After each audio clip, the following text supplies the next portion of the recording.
Hello, fellow foodies. Welcome back. This is Dr. Cassandra Quave, your host for Foodie Pharmacology, the science podcast for the food curious.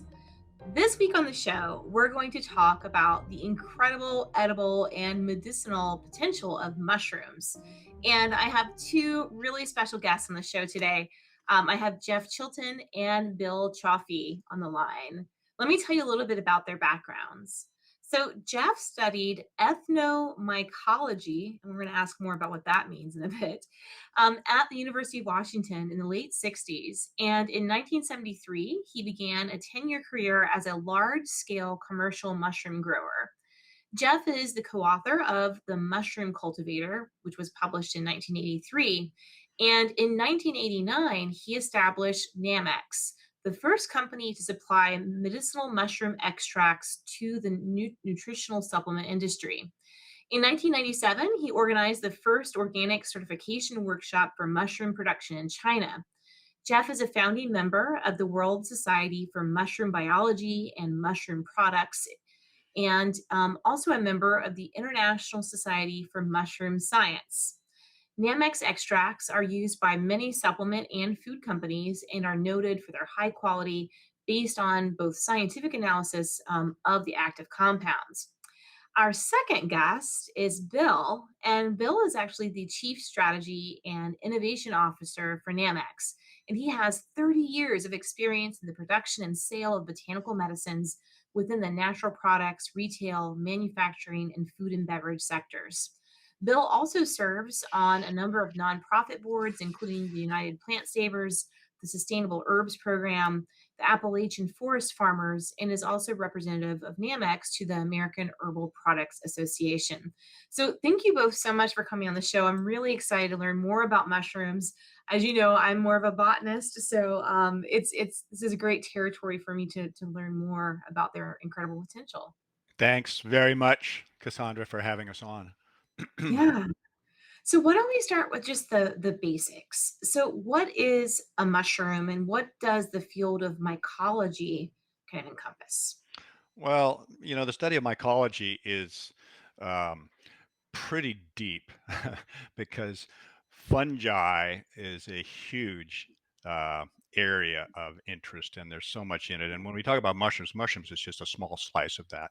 Um, I was fortunate enough when I was in university to have a mycology department at the University of Washington. This is rare. Very few universities have it. Yeah. And part of the reason is that um, in Seattle at the University of Washington, I mean, the Pacific Northwest is the perfect place for wild mushrooms. The climate is, rains a lot, lots of forests. So it's a perfect climate for that. But my actual field of study was anthropology. And Hmm. although I would say that, okay, I'm a ethnomycologist, the fact is that I put those two together. It wasn't like we had a department back then. There was no such department in the 60s. But I did a lot of study on the use of mushrooms for food, for medicine, and in shamanic purposes. And you have to remember there was a lot of shamanism going on in the 60s. Mhm. Not necessarily in foreign lands. So it was a time when there was a lot of experimentation and it was a counterculture. And so we had that all around us in terms of, I mean, we had psilocybin mushrooms growing on the University of Washington campus. Um, Wow. we also discovered that we're growing out in other areas, but that was a time too where a lot of people were heading off to Mexico or other places looking for what Carlos Castaneda called the sort of Don Juan. They were looking for their healer, their shaman to study with, and things like that. So it was a very exciting time. But yeah, that was what I was studying. I just kind of put the two together, and that started my career. Because look, after getting out of university, you don't get a job in anthropology. Yeah. So, so I decided, well, I'd really love to learn how to grow mushrooms. And so at that point, I went to the only mushroom farm in Washington State. And I was there for the next 10 years living with mushrooms. That's amazing.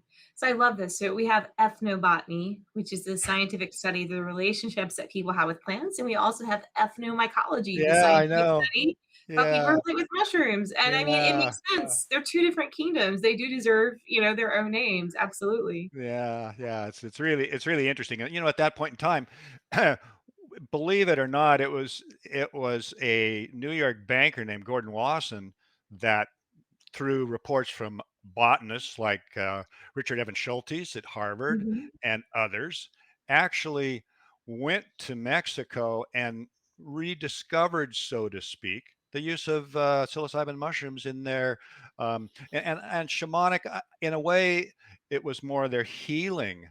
It was the curanderas and curanderos down there that were using these in healing ceremonies. So it was a really interesting time because it was like, this is, amazing, after 500 years at minimum, where Mm. nobody had any idea that this was going on. um, all of a sudden it emerged, and it emerged in the mountains of Mexico.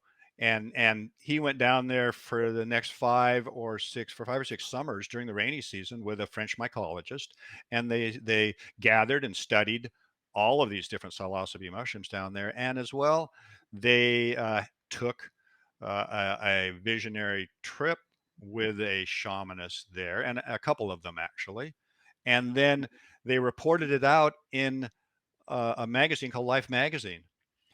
Yeah. And this was a Famous big for it. broadsheet magazine, color pictures and everything. And on the cover of this magazine, it was really interesting because it was like, um, Great Adventures 3, mushrooms that cause visions discovered in Mexico.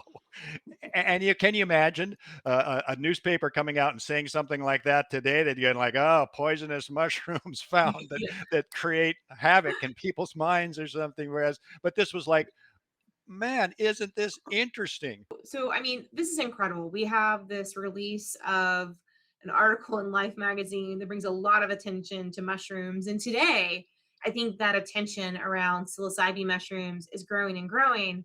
But there's a lot of terminology that I think may be a bit confusing to many of us. So I was wondering if you might be able to walk us through some of the basics when we talk about mushrooms. Are we talking about mycelia? Are we talking about fruiting bodies, the classic little mushroom cap that you see at the grocery store? Um, and kind of, can you tell us just the basics of about like how mushrooms exist in the world and which parts are being used not only in applications for psychedelics, but also for foods or for supplements? I mean, are we harvesting all these parts or just certain elements of the mushroom? Yeah, great points. And the it's funny how the mushrooms had taken off with a life uh, article that Jeff described, and kind of, but didn't really reach the forefront, right? Other than just in white button mushrooms that most of us are familiar with eating. Yeah. Um, and so, yeah, I think. Really, like, having most of my background like yourself, studying plants and how plants become made into plant medicines in their various forms, and how different cultures have consumed them and done amazing different things with them that are very innovative, if you think of it. um, and mushrooms, really, like, my experience was extracting mostly reishi mushrooms and Hmm. sourcing whole reishi mushrooms from Jeff.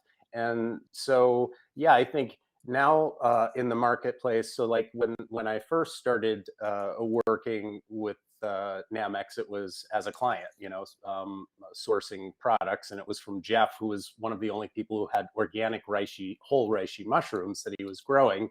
And so, yeah, and but I think now on the marketplace, right, you have different products made from, let's say, fungal organisms. And as more people are becoming familiar with different varieties of even culinary mushrooms, like oyster mushrooms, for instance, you Hmm. never would have found those in a grocery store before, right? Yeah. Or just maybe shiitakes and white button mushrooms and portobellos, and some of the cremini mushrooms. But beyond that, really no lion's mane. Now you can find lion's mane in mushrooms in a grocery store. And Wow. this is where I think it's important, and really maybe just to keep it on a very basic level, because I could let Jeff speak to the actual growth cycles and Mhm. in a more scientific way. But think of if you went into the growth, we have a lot of products right now that are mycelium. You mentioned mycelium. Well, the growth cycle of a mushroom, of course, starts with a spore, right? That would land on the ground or someplace and have the right conditions to create hyphae, these filaments, which become the mycelium, which would then start to consume wood or earth or whatever they're actually Mhm. growing on for the right conditions, until they completely consume this and form into a like a hyphal knot, right? And then at the right time with the right conditions, depending on the species of fungal organism, it would create what we see as a mushroom. It would start as a pin or a pinhead, when they call it pinning, when they're growing mushrooms, and it starts to form a pin and then forms into a primordia, which would be a small raised portion. And then from there, it would grow a stalk and into a cap and what you would recognize as a mushroom. And within that organism, right, you've got the gills, which contain the spores, which could be released, and they're either external or internal, depending on the organism. If it's a puffball, they're sort of inside there and they get released as spores outside. But yeah, so I think going back to the example of like when if you were in the grocery store, so what we buy are mushrooms for food in the grocery store, Mhm. and they're picked, and often you can buy them with the stem, and you just cut a little part of the stem off and prepare them and cook them. And so what's happening now is we're having products that are mushroom um, uh, grain inoculations, growing things on grain substrates, because the mycelium will consume that just fine. And they can be organic. And then that product grows in a chamber in a sterilized medium of this grain substance.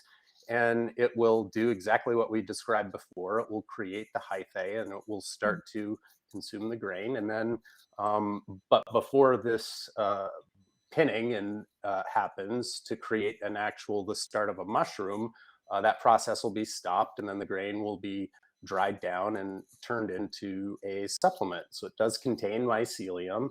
It also contains the substrate of the inoculated, sterilized grain that it started with. So, like as I said, Jeff started in this business growing that type of material, and he can speak much more to that. But like, if you went into the store and you asked them for a bag of mushrooms, and they handed you a bag of grain inoculated with mycelium, you would say, "What did you just give me? These aren't mushrooms."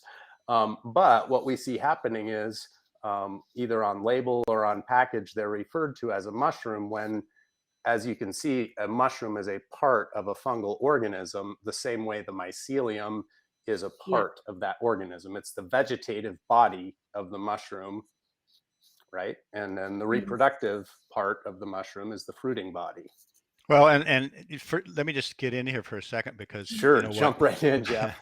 and just so you know, for some reason my power just went right out. Oh, you're great. It's good. I know. I was on a roll too, but the interesting part about this product and the market of supplements and so on is that mushrooms are expensive to grow. Every single mushroom you've ever eaten has been picked by hand, uh, and Um, and so you can't actually grow mushrooms in the United States for supplement use. You can grow them as food because maybe you get $3.50 a pound for your shiitake, but supplements are dried powder. Mushrooms are 90% water, like a lot of vegetables. So the minute you dry them mm, out, now you have to get $35 for that same pound of mushrooms. So the wow. economics don't work. And so that's why I realized, as a mushroom grower on a large scale, I realized that and knew that I could not grow mushrooms for the supplement industry. That's why I went to China. That's where I established all my contacts. China is like what's so interesting, because they have multiple mushroom research stations. They have tens of thousands, literally tens of thousands of small growers, and today they grow 85% of the world's mushrooms. So it was That's just amazing. obvious place to go, and that's where a lot of the research has taken place, and that's where they used mushrooms for thousands of years. So it's just kind of a no-brainer in that sense, in terms of going there. And so what happened, companies in the United States realized this, that they couldn't grow mushrooms. So what did they do? This product that Bill just described, which is the mycelium growing on sterilized grain in a laboratory, is the process that we use to grow mushroom spawn. Mushrooms spawn because, how do you grow mushrooms? They don't have seeds. Well, you grow it with live mycelium. That's what you use as your seed to grow As a mushrooms. starter. So Yeah. you have to put that live mycelium on a carrier Mhm. grain. They developed that in the 1930s. You put it on sterilized grain, it grows out. Each one of those grains becomes like a seed. So you spread that into your growing substrate, and now you're in business in terms of growing mushrooms. But Oh. you can, what these companies do is they just take that colonized grain, and it's just like mycelium on the outside of a piece of grain. You take that, you grow it for 30 to 60 days, you dump it out, you dry it, you grind it to a powder, grain and all, Hmm. and you call it mushroom. Well, it's not mushroom, it's not even mycelium. That's the other conceit. It's not even mycelium, it's mostly grain starch. And the way that I was able to determine this is we had a test for mushroom beta glucans called the megazyme test, and that Mhm. test not only gave us the amount of beta glucans in a mushroom, or any other product we wanted to test, but it also gave the alpha glucans, which are the starches. So mushrooms have 25 to 60% beta glucan. They have around 5% alpha, which is mostly glycogen. Mushrooms do not have starch. Mhm. These other products, they were just Are the all opposite. They starch. have about 6% in the mean of the 40 products that we tested of beta glucan, and they had 25 to 60% of alpha glucan, which are the starches. Some of them had beta glucan levels as low as 1%, if you can imagine, and 60% of the alpha glucan. So why are they doing this? Well, again, because they can't grow mushrooms economically to do it. They put out these particular products, and unfortunately they mislabel them as Mm. mushroom. So So when you what does a mushroom farm look like? Could you paint a picture of this so we can kind of get a better grasp? Because I think we can all imagine like a field with tomatoes growing. Okay, everyone has an image of that in their head. Yeah, Like, what exactly. what does a mushroom farm look like? Is this outdoors? Is Well, it okay, in a so special tent? you Like, know how are what you they've doing done, this? Cassandra, what they've done in China, and the way they do it is they have they basically standardized on synthetic logs, synthetic in the sense that it's sawdust. Okay. And they sterilize that sawdust log. They inoculate it with mycelium, and then It's like they the size of a log? It's like a round like that's a log you throw in your fireplace. exactly what you see Okay. in that picture. That's Okay. the log, and so what they do too is they grow it according to natural conditions. They have some very large farms that grow indoors, like we do in the West, with climate control and all that. But most of the Mhm. mushrooms that we produce, and what I like about it's a totally natural system. No, absolutely no heating, cooling, humidification. No, they grow these mushrooms in season when the temperatures are right for that species. Ganoderma, which Nice. we're seeing right here, grows on just a regular wood log. And then Mm. they bury it in the ground and cover it with earth. And then it comes up like you see in these pictures through that earth. Whereas most of the others, this sawdust bag is put on shelves in large facilities. I think you've got that photo of me and the sawdust logs. Yeah, that's a shiitake farm right there. And you can Wow. see it's open air. It's growing in October, November, when the temperature's lower and the humidity is higher. And it grows off of these individual logs that are sitting in these rows on basically uh, wood channels there that they just sit on top of, and you have thousands Yeah. of these logs in that house. So And there you this have your is classic mushroom cap and stem. For the audience that doesn't see the video and the photos, it's you have the actual, mushrooms that we know as mushrooms, which I guess scientifically would be the fruiting bodies they're growing. And so well, the yes, distinction, am I understanding the distinction in the industry correctly, in that you have whole mushrooms that we're used to seeing like in the grocery store, but those are very expensive to produce as a supplement because you lose so much of the water when you dry them down. And then you exactly. have these other method that relies on mycelia, but they're never forming an actual mushroom fruiting body structure. That's Okay. right. That's right. Okay. So what you've got there is just the vegetative body, which is Mm-hmm. the mycelium that is covering sterilized Grain. grain. So Mm. there's very little of that mycelium ultimately when you dry it and grind it, Yeah. and we've been able to prove that through testing. And look, Cassandra, one of the things that Namex does is Mhm. we really believe in analysis. Yeah. I mean, look, there's so many research studies out there that are in vitro for the most part, and there's some in vivo, and there's very few clinical trials.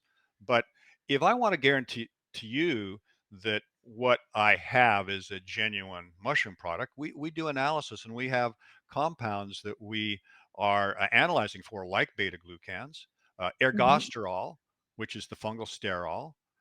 We also test for ergothioneine. Are you familiar with ergothioneine?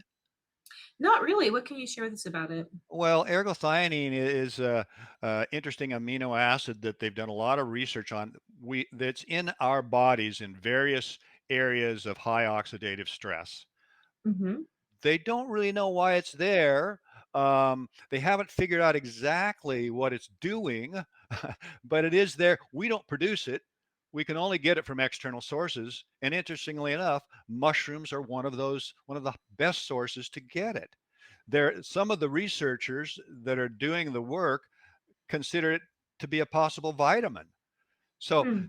and Interesting. they look at it in terms of being a longevity vitamin.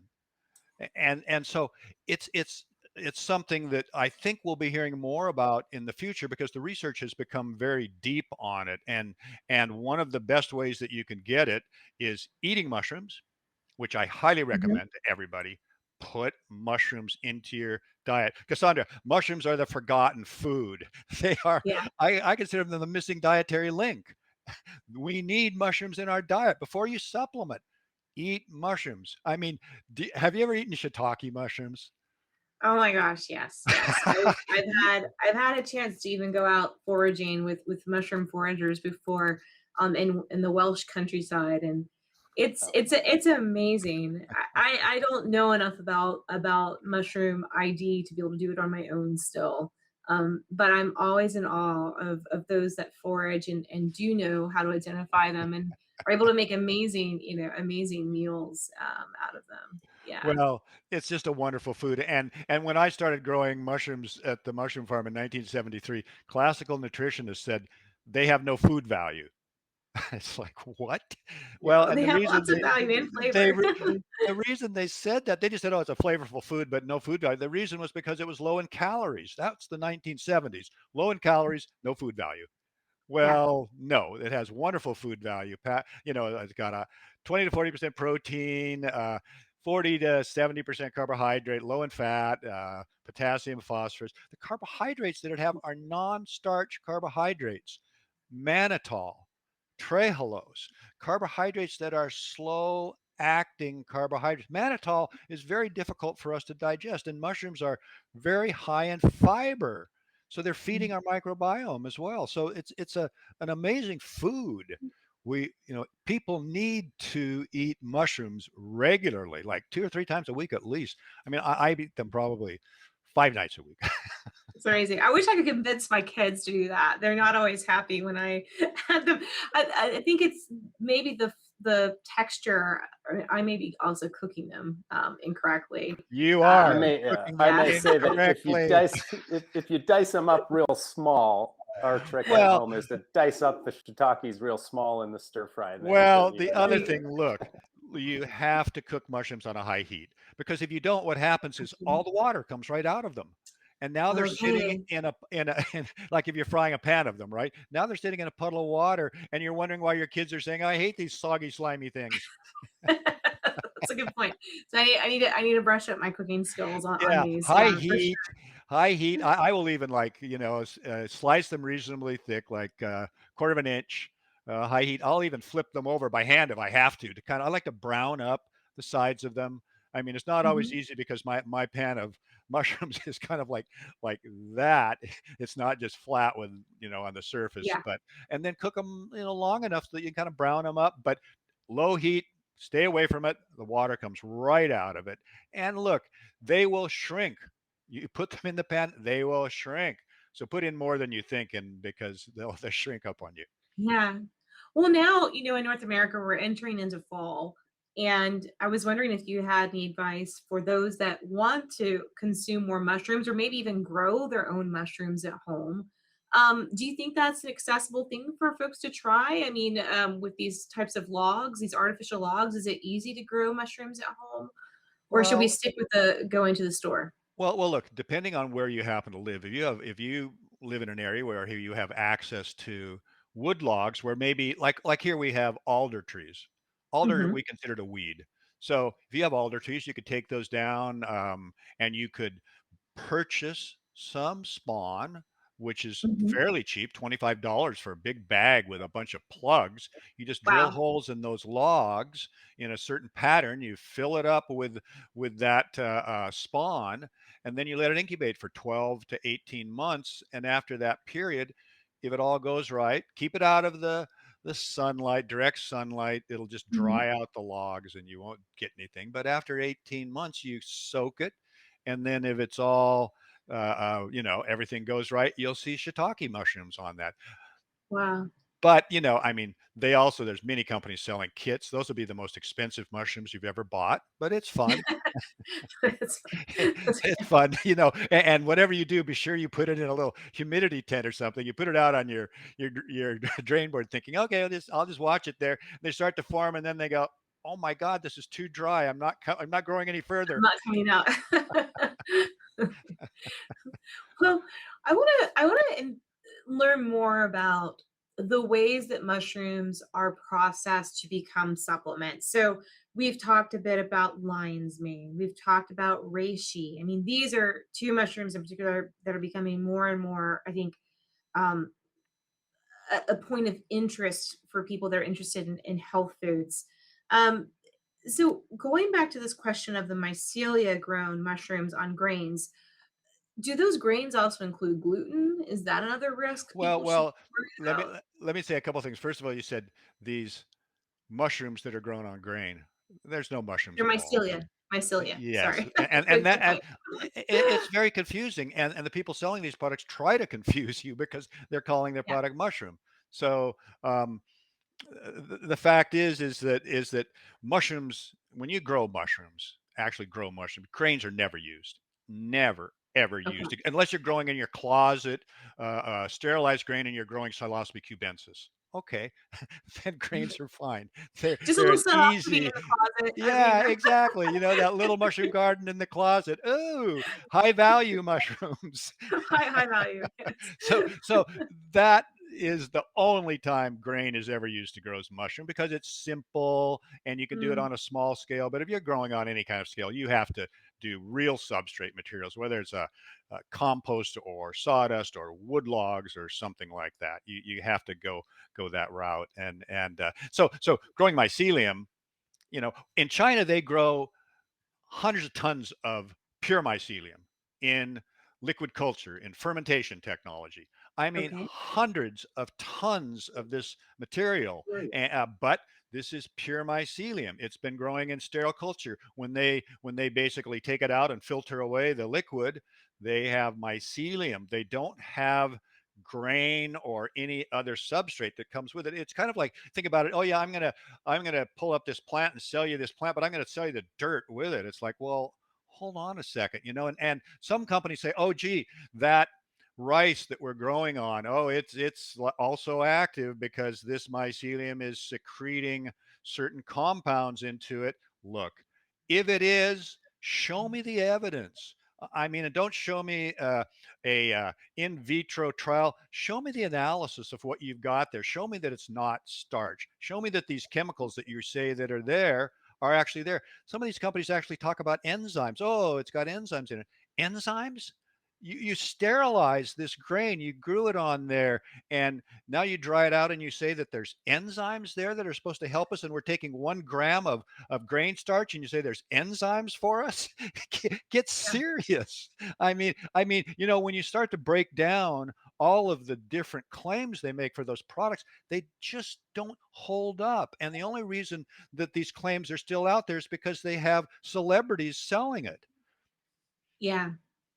Well, I think that this is a big challenge. I mean, this is a challenge across the marketplace. We give grain to everything, whether it's our farm raised fish or our Yeah. cattle. Now even our mycelia. That's Um, right. but let's take us behind the scenes of how do you actually make a quality supplement using mushrooms, using the actual fruiting body? Like, how does that happen? And what is, I know that Namex really prides itself on analysis and having high quality and analysis. So maybe, can you walk us through that a bit? Well, you know what? First of all, you grow the mushroom, like we saw some photos, on Mhm. natural substrates that it normally would be growing on in nature. That doesn't mean we can't supplement. Like this log is been supplemented. That sawdust we've mixed in some uh, rice bran, which gives it a little more nutrient for those mushrooms to grow. That log right there with those mushrooms, that's a great yield. Now those mushrooms have to be dried because, like any herb, you have to transport them, you have to Mhm. store them. So they all get dried out, they get sent to our production facility. Then what happens is, traditionally, most Chinese herbal medicine is just a water extract. They just boil the hell out of herbs and you drink that muddy water. Um, what we do is it goes in, these dried mushrooms will go into a very, very large tank of water. It will be um, cooked or extracted at 90 degrees C under pressure. We'll cook it for 3 hours in there. Um, in some cases, we may cook that. If we want to make a concentrate, we may cook that for 3 times there. The other thing that we're doing, because we have two types of extract, we have what we call our 1-to-1 extract, which is we will grind those mushrooms to a fine powder before we cook it. Then ultimately, once we've done the one-time cooking, we will evaporate off the water till we have more of a viscous fluid with the powder still in it, which we will then send off to the spray dryer. And so it comes out as a spray dried powder, but we have not removed the mushroom powder.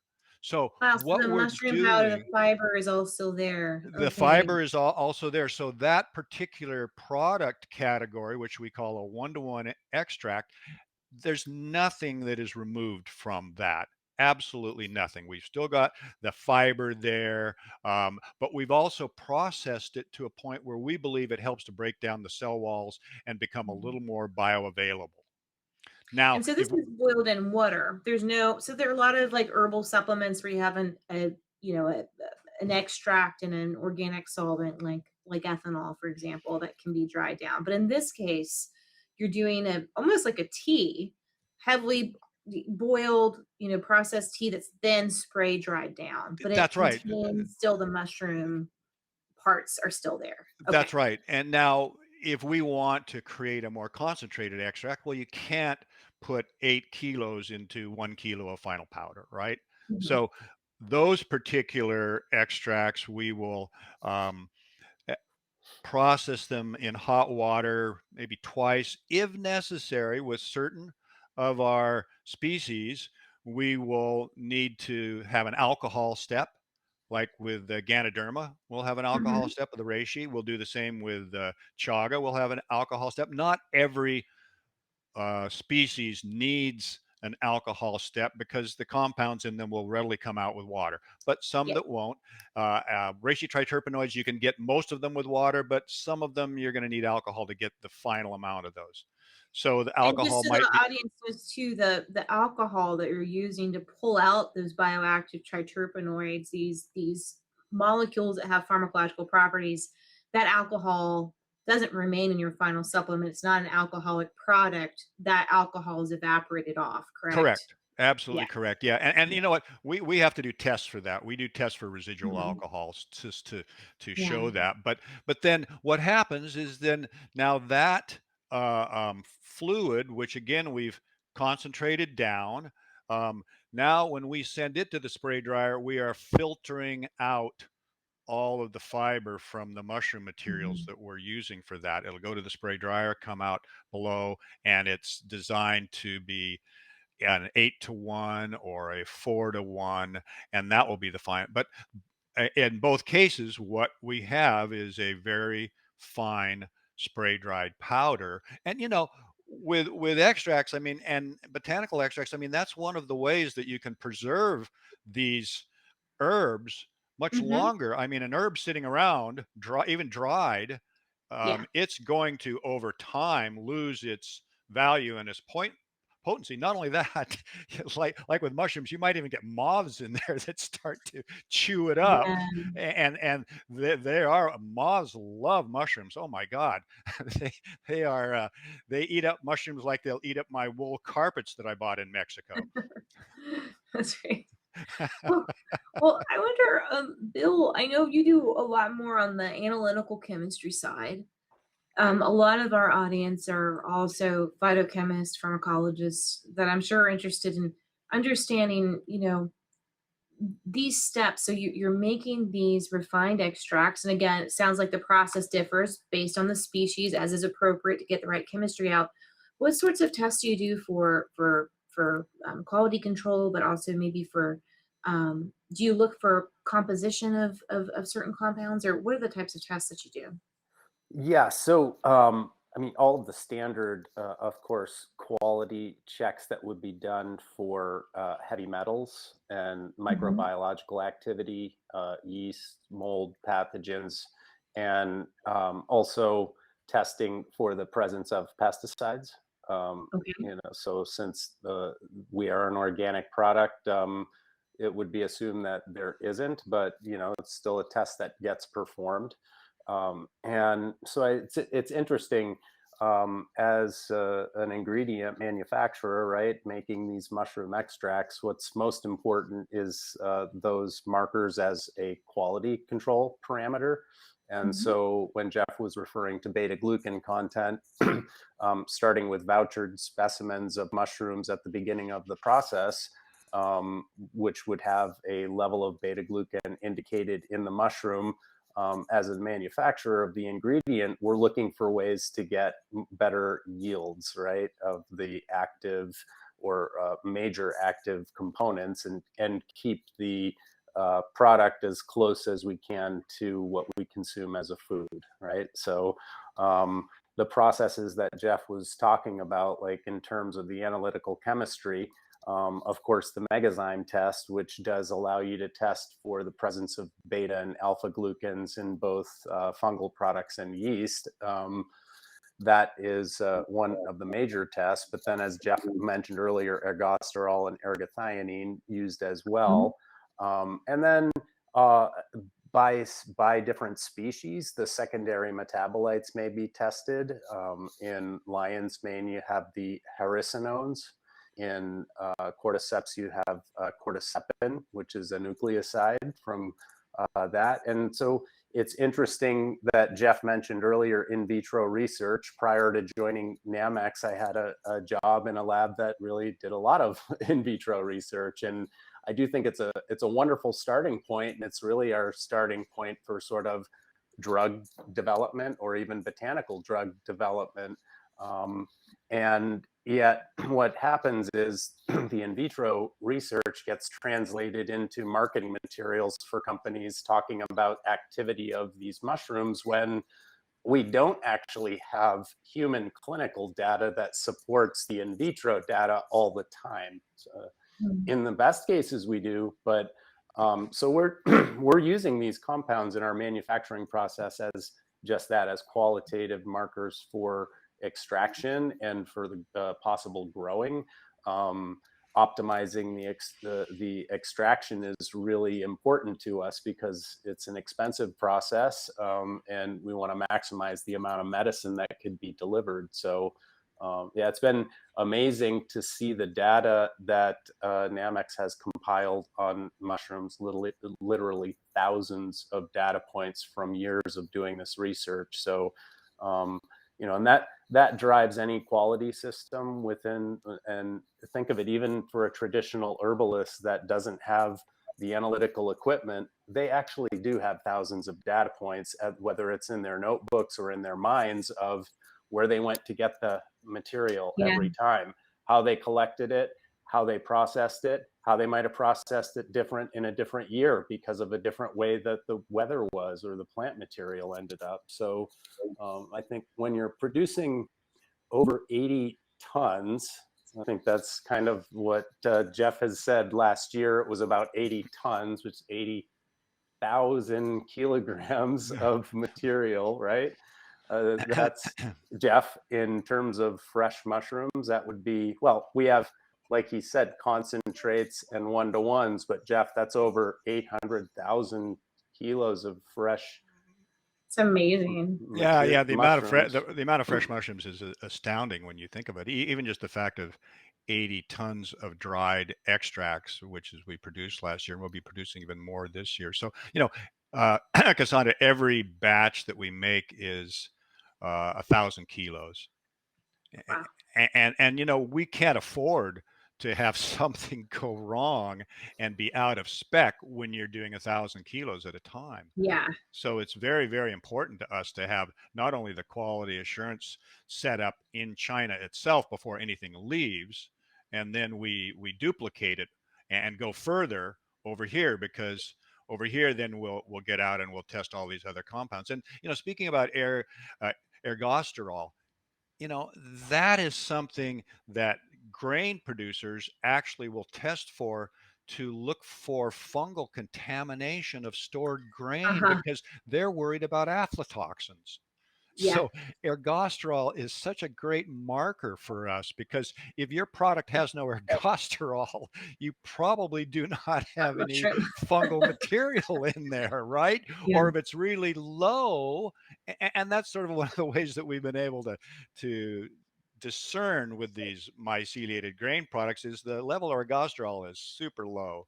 Yeah. A tenth of what you'd get in a regular mushroom. So it's something. Again, these are marker compounds. We don't really try to build them up. What we want to see is, we want to see the standard profile of our starting material. We want to make sure that the profile is similar to that.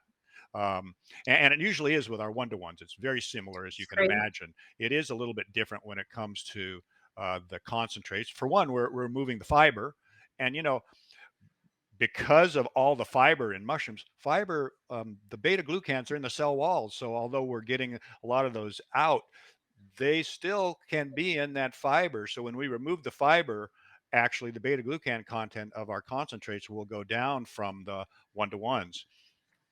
Interesting. Yeah, it Well, really is. I mean, as a consumer, when I walk down the aisles of my health food store or in the grocery store, and I'm looking, let's say I'm looking for a reishi supplement, how do I navigate the verbiage on the bottles to really ensure that what I'm getting is a true fruiting body extract and not a mycelial grain fed Okay, extract? there's a number of ways, and the other thing I'd just like to say to you, I hate the term fruiting body.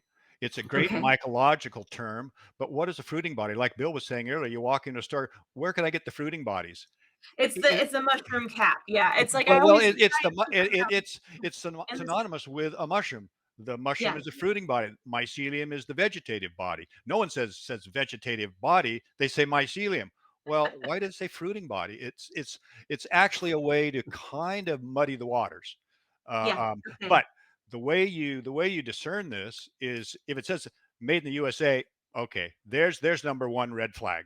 Turn it over into the supplements facts. If it says mycelium, which some companies will reveal, others won't, then you know, okay, it's one of these. And if you look in the other ingredients, myceliated rice, myceliated oats, So there stay you away from any go. of those. Okay. Okay.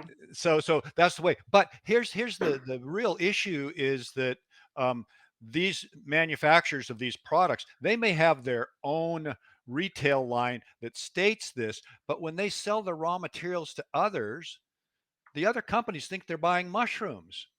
So Mhm. when they label them, they don't say mycelium. They don't say in the other myceliated grain of some sort. No, they say mushroom, mushroom, mushroom. That's what they Yeah. say. So again, if you see mycelium on the back, if you see in the other myceliated grain, um, or if it says made in the USA, that's the main one right there, made in the USA. If it's made in the USA, you can almost be certain. Look, if you've already got one of those products, dump out the capsule. What does it taste like? Does it taste mushroomy? Does your reishi taste bitter? If your reishi doesn't taste bitter, it's not reishi. It's just grain flour. And most of these Yeah, I was products gonna will say be it's not. very bland. You're right, Jeff. Mm. I was going to say you're not always able to do that in a health food store, right? But I think as a really basic test, like folks know that reishi is bitter. Anyone that's had an extract of it could tell you that, and so that's a very easy qualitative test. The other thing you can do because you are a scientist and you would like to do this easy experiment is just you can use the regular iodine test that you did in sixth grade with a potato to stain it Fabulous. like you Fabulous know test. yeah You so can do that with take one of these products, stir it up in a quarter of cup of water, maybe 3 or 4 capsules or something, 10 drops of iodine. It will turn black.